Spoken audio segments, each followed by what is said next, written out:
like to present molecular imaging of cancer using MRI. I'd like to start with an introduction about how MRI works and then show 3 molecular.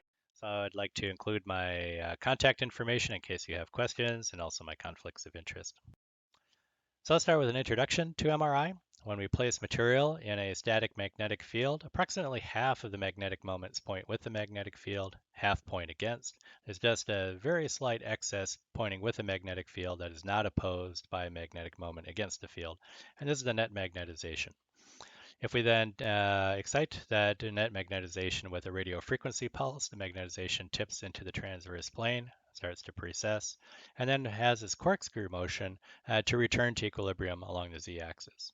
So if we just focus on the transverse plane, we can see this slowly disappearing magnetization does have an oscillatory profile along one of the axes, and that can be recorded as a frequency. So how do we use this information to spatially map tissues within a patient or within a mouse? Well, if we apply a magnetic field gradient across one dimension, well, the water molecules in a relatively weak magnetic field will have a slow frequency, while the water molecules at a higher magnetic field on the other side of the mouse will have a higher frequency. And therefore, we can map out the proton density, signal amplitude, across the mouse relative to its frequency from left to right. That's one dimension. How do we map out the second dimension? Well, if I go back to that picture of the magnetization in the transverse plane, I can start with magnetization pointing along y, and therefore I can plot the signal as positive 100% for this sinusoidal signal. But then if I do this experiment again, and I rotate the magnetization to a new location before I start acquiring signal, well, now the sinusoidal signal starts at a different place, at 0 in this case, because there's 0 along the y-axis for this red arrow.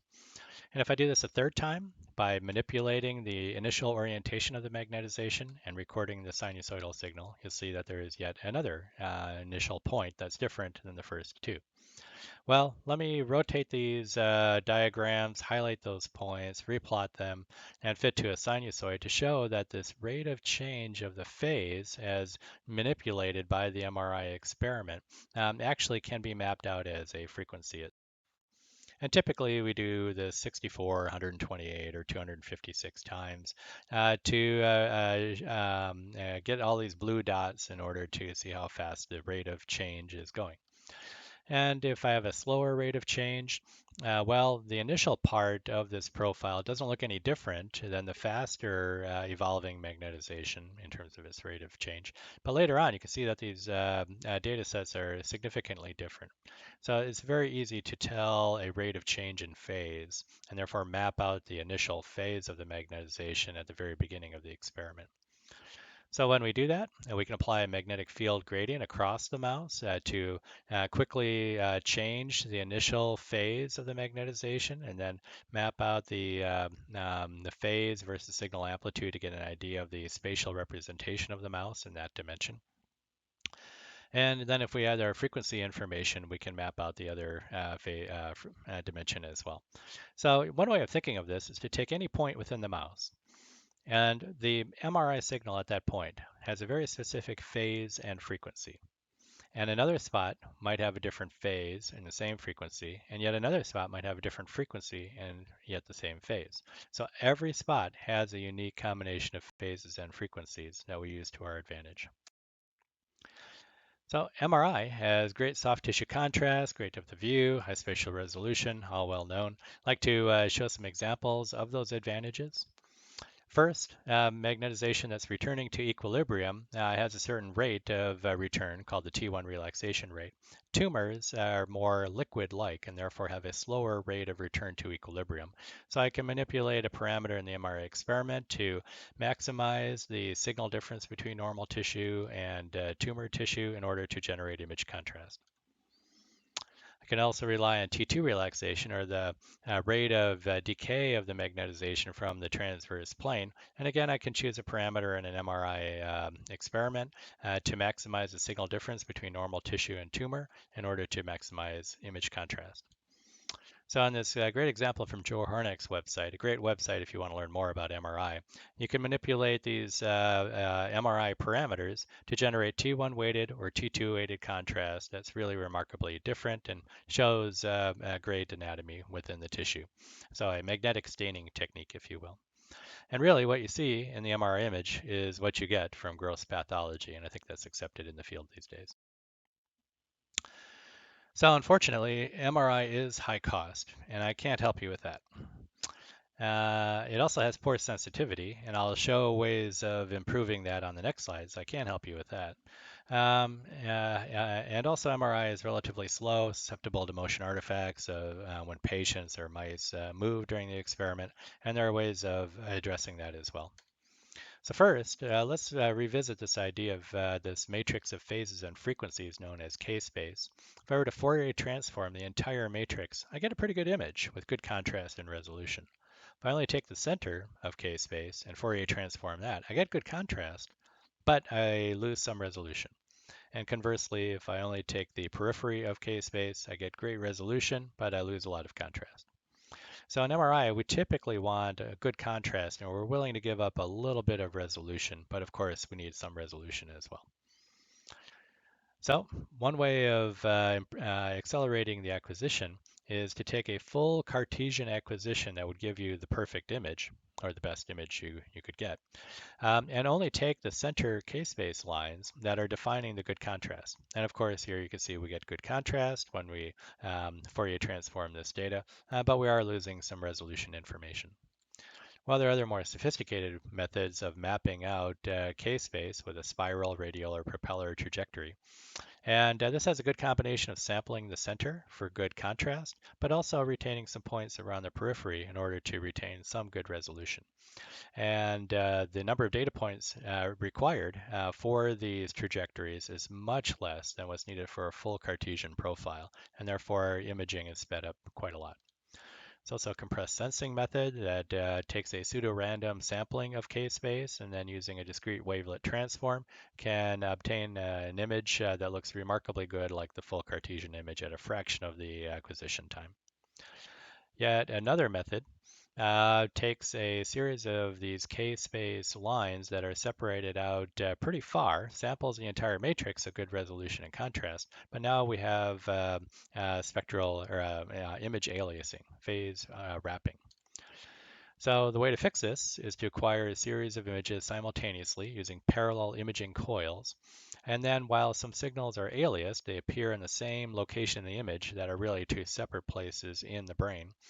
These areas can be separated using a technique known as sense, or this reconstruction can happen with K-space using a technique known as grappa, which can then reform the full image. So another great way of reducing the acquisition time and still obtaining a great image.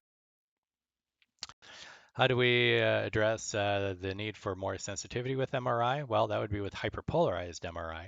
I'll show this diagram that I started with at the beginning, where the net polarization of this magnetic moments that are not opposed by magnetic moments against the field is only about 3 to 30 out of every million spins within the magnet.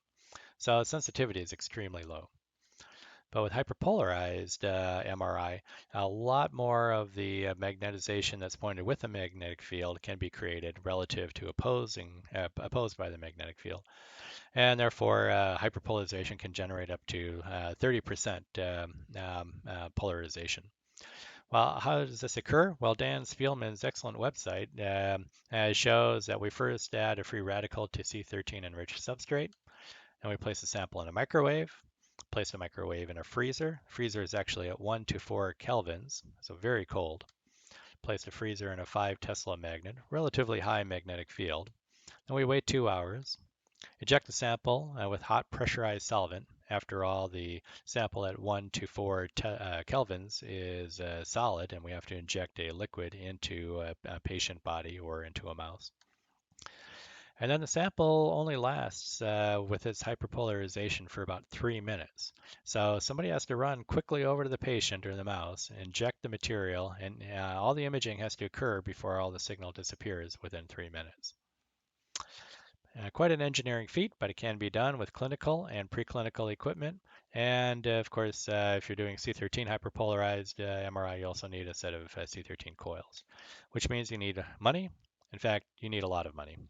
But if everything comes together, you can generate outstanding signal to noise. This is a sample of hyperpolarized pyruvate at 20 millimolar. Great signal compared to 8 molar C13 urea that is not hyperpolarized, it's naturally polarized. You can see that the signal difference is remarkable. And this is an example from my colleague Jim Bankson at MD Anderson. So a common material to hyperpolarize is pyruvate, which is converted to lactate via glycolysis, or pyruvate can be converted to alanine, or even through the citric acid cycle, pyruvate is converted to bicarbonate. Each of these signals can be selectively detected using MR spectroscopy or spectroscopic imaging. There's a beautiful movie put together by Jim that shows the uptake of pyruvate in the body and then conversion of the pyruvate to lactic acid, particularly in the tumor. And that can be mapped out here in the signal profiles over time. And again, the signal doesn't last very long. This axis goes up to 100 seconds, right? So here's an example from cancer biology where a tumor suppressor gene can be turned on to lower the pyruvate to lactic acid transition from high to low, either showing the suppression of glycolysis or perhaps also showing the suppression of pyruvate uptake into the cell where it would then undergo glycolysis. And that can be appreciated with this histogram as well. So let's briefly discuss diffusion-weighted MRI, another great example of an MRI technique. So if I have water molecules at these three positions, I can perform a study where there is no diffusion at first, right? In this example that I'll give you. We apply a magnetic field gradient to manipulate the initial orientation of the magnetization at each of these spots. And then if there is no diffusion, apply the reverse gradient. Well, everything goes back to where it was before, and the magnetization is rephased. So that's great. We get a nice image. Do this again though with diffusion, so that if I first apply the magnetic field gradient and reorient the initial magnetization, then allow the water molecules to diffuse to a new location, and then apply the gradient, you'll see that the magnetization is no longer completely rephased, but is partially dephased. So the normalized MRI signal decreases rapidly with normal diffusion. With more restricted, limited diffusion, the signal decays less rapidly over time relative to these magnetic field gradients that we apply. So normal tissue has some cellularity that can inhibit diffusion. There are barriers in the way, but it's really not too bad, and that's why we call it an apparent diffusion coefficient. It has normal diffusion, reasonable to measure. Tumors have more cellularity if they're growing more aggressively. Therefore, there are more barriers to extracellular diffusion in particular, and this restricts diffusion and causes lower ADC. And that can be seen in this map, where the lower signals in the ADC map from the primary tumor and the metastatic lesions are quite evident. And that's nice to compare with the FDG PET, which is interrogating general tumor metabolism. And this brings up an important point that we're seeing more simultaneous PET MRI in the clinic and also now in preclinical studies that can compare two complementary biomarkers from PET and MRI. I really like this idea of FDG PET and diffusion-weighted MRI or ADC MRI, looking at the combination of tumor metabolism and cellularity.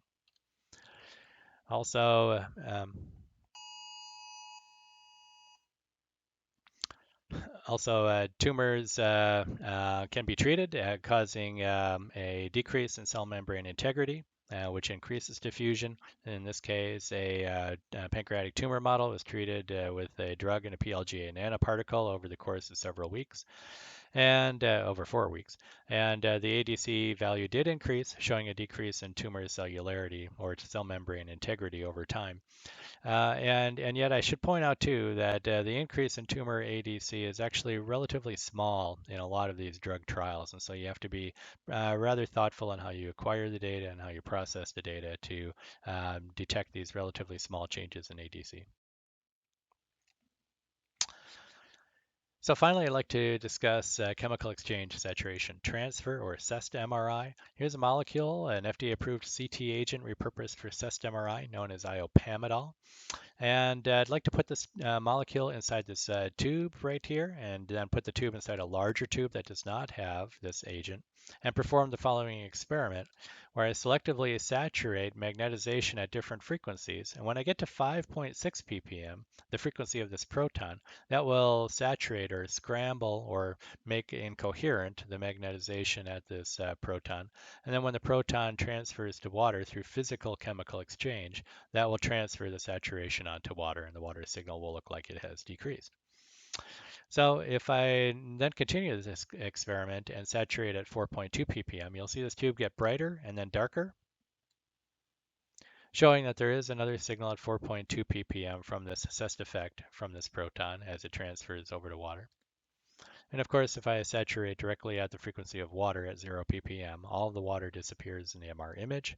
And then if I continue this experiment just to make a symmetrical spectrum, we can then analyze that with the Lorentzian line shape fitting, or we like to use the fitting of the Bloch-McConnell equations to CEST spectra, where these equations describe the evolution of magnetism.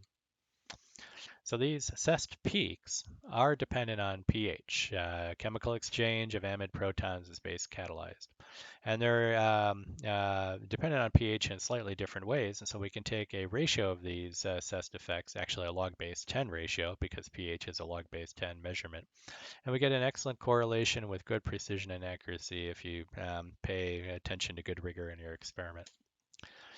So here's a validation that we're studying tumor glycolysis using this method. A relatively non-acidic tumor was then manipulated to have enhanced carbonic anhydrase expression and LDHA expression, drivers of extracellular pH. And the pH did go down in both cases in a statistically significant way. So acido-CEST MRI is sensitive to changes in tumor glycolysis. So because tumors are more acidic than other tissues, including in lung infection, we can tell the difference between a lung tumor and infection extremely well with a p-value of less than 0.001. Also, we've transferred this method to the clinic, where a metastatic ovarian cancer patient was shown to have very low pH, very aggressive tumor growing. The implants were growing in the peritoneum. Relative to a benign head and neck cancer patient that had a very slow-growing tumor, had been detected for over a year, and the pH was relatively high at 6.9. So acido-CEST MRI can improve diagnosis of aggressive versus benign tumors. Finally, this method can interrogate the effects of anti-cancer treatments. So an LDHA inhibitor that directly inhibits glycolysis raised the tumor pH by about 0.25 to 0.3 pH units. In our studies, an mTOR inhibitor generally decreased overall metabolism, and we saw a 0.15 pH increase within the tumor. In both cases, this effect wore off over time in the mouse model. Here's a case of combining acido-CEST MRI and FDG PET to study the effects of metformin on a tumor model. Metformin is known to inhibit gluconeogenesis and oxidative phosphorylation, which should then reduce overall tumor metabolism, but should also increase glycolysis. And that's what we saw, where the FDG PET signal, shown in this lighter set of bars, actually did decrease over time in the metformin-treated group, also in the vehicle-treated group.